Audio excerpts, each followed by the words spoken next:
56 ইঞ্চি বাঁশ লাউয়ের প্রথম কাজ আজ করতে যাচ্ছি, ভাবলাম তোমাদের সাথে শেয়ার করে নতুনদের অনেক উপকারে আসবে।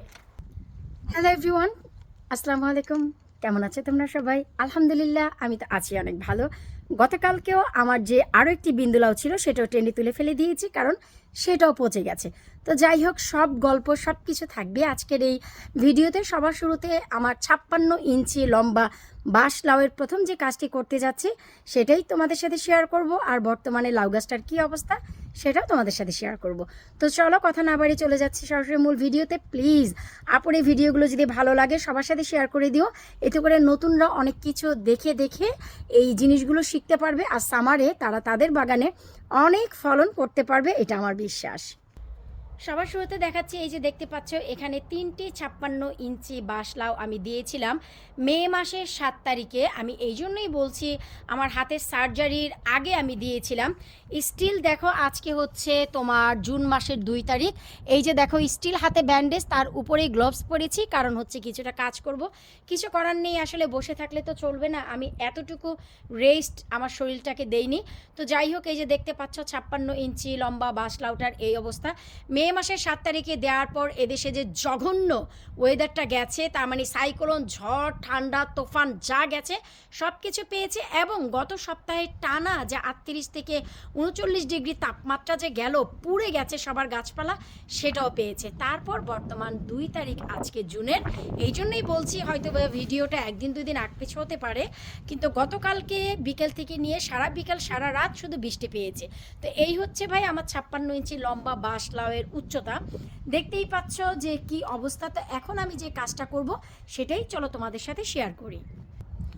আর সেটা হচ্ছে, আমরা গাছের প্রথমেই লাউ গাছের ওয়ানজি কাটিং করি। আমি এই যে দেখতে পাচ্ছ 3টি লাউয়ের গাছ, মাঝখানের যে গাছটা, এই যে যে বড়, সব থেকে যে বড় গাছটা, এটার ওয়ানজি কাটিং আমি করে দিয়েছি। অনেক আপু ভাইয়ারা আমার ভিডিওগুলো মিস করে গেছো, বা হয়তো বা সেই ভিডিওটা তোমাদের কাছে যায়নি, তো তাদের জন্য বলে দিচ্ছি। এই যে ওয়ানজি কাটিংটার মানেই হচ্ছে, এই যে লাউ গাছের মাথাটা, এই যে দেখো যে মাথাটা, এই যে মাথাটা আমি কেটে দিয়েছি। এটা খুবই জরুরি সাইডের শাখা প্রশাখা এবং লাউ আনার জন্য।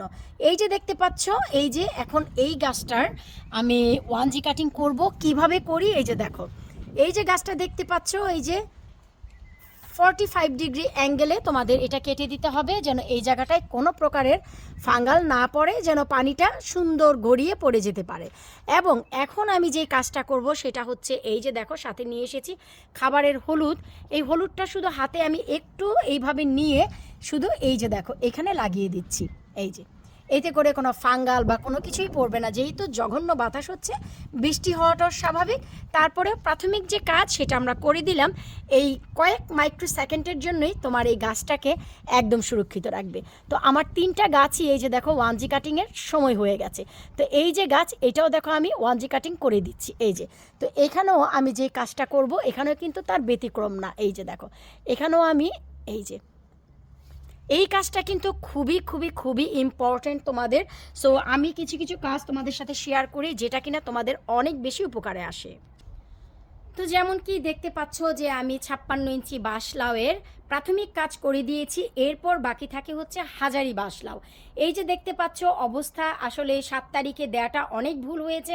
আমি যখন দিয়েছি তখনও এর ভিডিও দিয়েছি এবং তোমাদের বলেছিলাম আমার গাছগুলো নাও বাঁচতে পারে এবছর, হয়তো বা আমি বাগানে লাউয়ের গাছ নাও পেতে পারি। আল্লাহর উপর ভরসা করে দিয়ে দিয়েছিলাম, কারণ হাতের একটা সার্জারি, এত বড় সার্জারি, এখনও পর্যন্ত কোনো রেস্ট কিন্তু আমি নেইনি বা পাইও নি, কারণ যেহেতু সামার চলে এসেছে।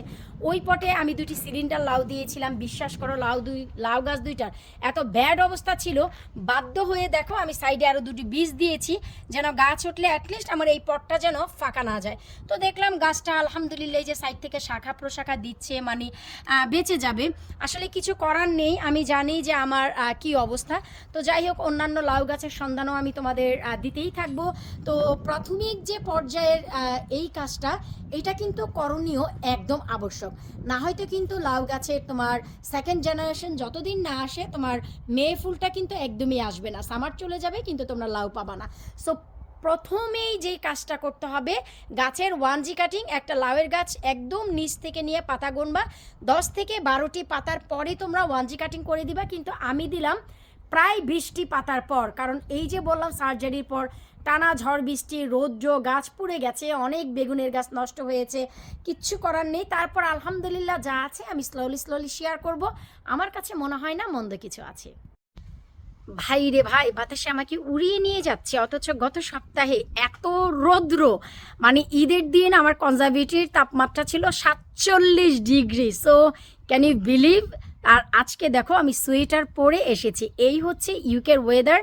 কখনোই বিলিভ করতে নেই, এই মে মাসের 3য় সপ্তাহের গরম দেখে সবাই ভেবেছিল সামার চলে এসেছে। অলওয়েজ মনে রাখবা, মে মাসের 2য় সপ্তাহটা খুব জঘন্য যায়, 3য় সপ্তাহটা ফেক সামার বলা হয় একে। এটা হচ্ছে ফেক সামার। আর এই যে লাস্ট উইকটা গেছে কেমন নিজেরাই দেখেছো। এখন কিন্তু কতদিন পর্যন্ত আবার ঝড় বৃষ্টি যাবে। তো যাই হোক, যাদের লাউয়ের গাছগুলো এতটা বড় হয়ে গেছে প্লিজ তারা 1G কাটিং করে দাও। তবেই না স্টেপ বাই স্টেপ আমার সাথে পায়ের সাথে পা মিলিয়ে, কদম মিলিয়ে, কাঁধের সাথে কাঁধ মিলিয়ে সামারে বাগানটা সুন্দর করে তুলতে পারবা। তো বিদায় নিচ্ছে আজকের মতন। আল্লাহ হাফিজ।